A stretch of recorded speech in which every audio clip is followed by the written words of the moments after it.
Hello. तो फिर इसलिए अब यहाँ से मतलब नेपोलियन का डिक्टेटर होते जाना अन्य देशों को नहीं भाया और इसलिए वो लोग इसका बहिष्कार करने लगे। अब हम आते हैं यूरोप में राष्ट्रवाद का निर्माण, पेज नंबर 8। अब हम देखते हैं कि फिर भी इसके बावजूद यूरोप में राष्ट्रवाद का निर्माण आखिर क्यों कर हुआ या कैसे हुआ। तो हम लोग जानते हैं कि मिडल जो अगर चाहे 18 सेंचुरी के मिडिल तक जाएं तो उस समय के यूरोप के नक्शे को देखें तो आज का जो देश यूरोप का जो नक्शा है, जो मैंने मैप में हम यूरोप को देखते हैं, वो वैसा बिल्कुल भी नहीं है।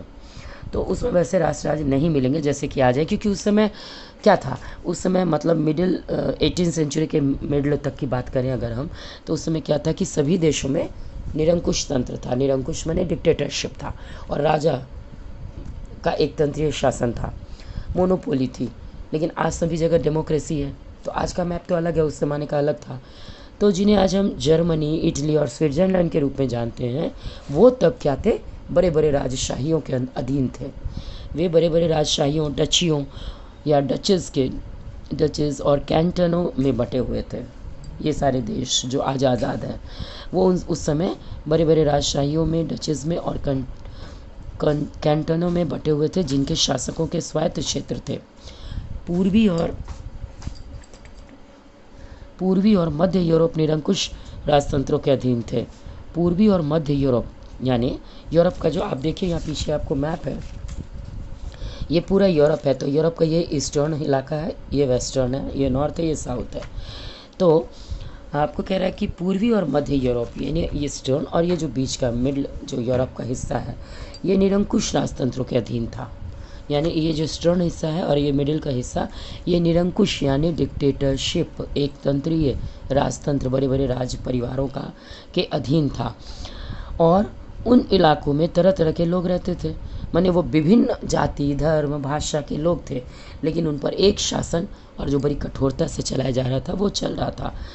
तो वे अपने आप को एक सामूहिक पहचान और किसी समान संस्कृति का भागीदार नहीं मानते थे। अक्सर वे अलग अलग भाषाएं बोलते थे। ये लोग जितने इस एरिया में और इस एरिया में रहने वाले लोग अलग अलग भाषाएं बोलते थे, उनकी कोई एक अलग पहचान नहीं थी।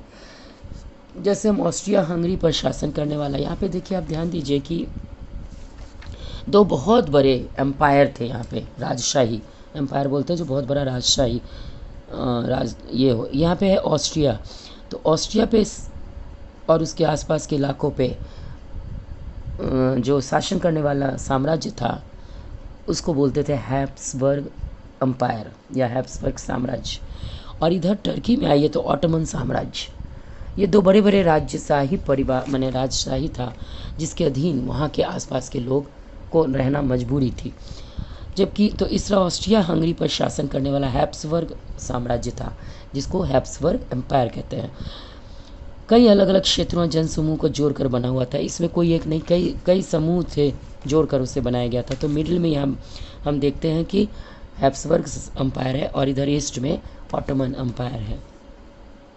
और ये कई प्रकार के क्षेत्रों को मिलाकर बनाया गया था, जिसमें ये क्षेत्र कौन कौन से यहाँ पे देखिए, एल्पस के टिरोल, ऑस्ट्रिया और सुडेटेनलैंड जैसे इलाकों के साथ साथ बोहेमिया भी शामिल था, जहाँ के कुलीन वर्ग माने जो सबसे ऊपर के वर्ग के लोग होते हैं, राज दरबार के लोग और राजा, उनमें जर्मन भाषा बोलने वाले लोग ज़्यादा थे।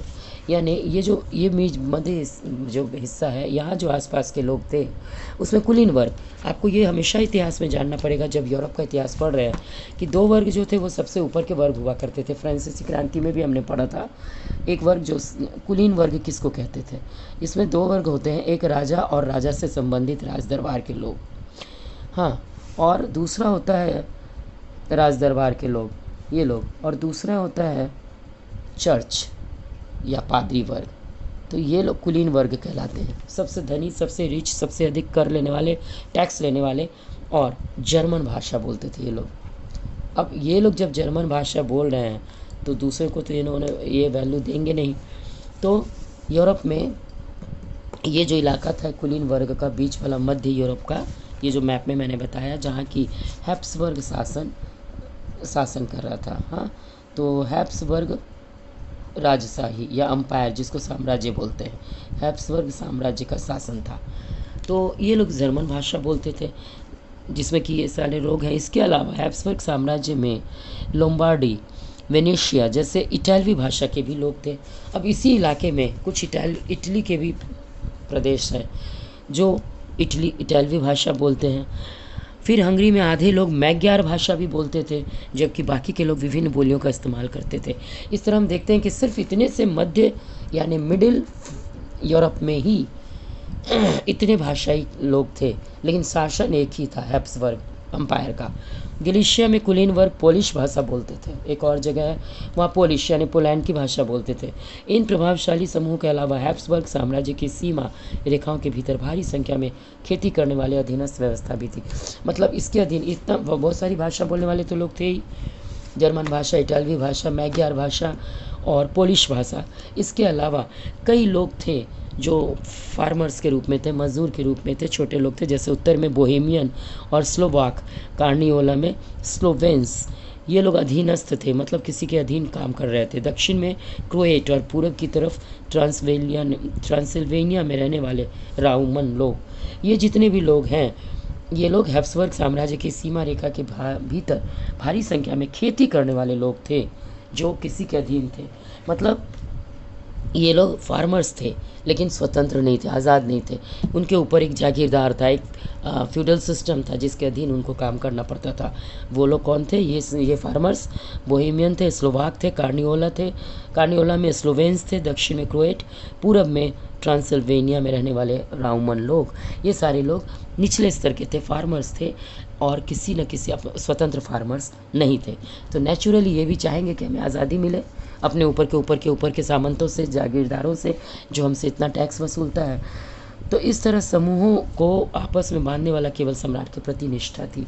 इस तरह इतनी विभिन्नताएं थी, यहाँ पे यूरोप के मध्य हिस्से में इतनी विभिन्नताएं थी, भाषा की भी और लोगों के रहन सहन की भी।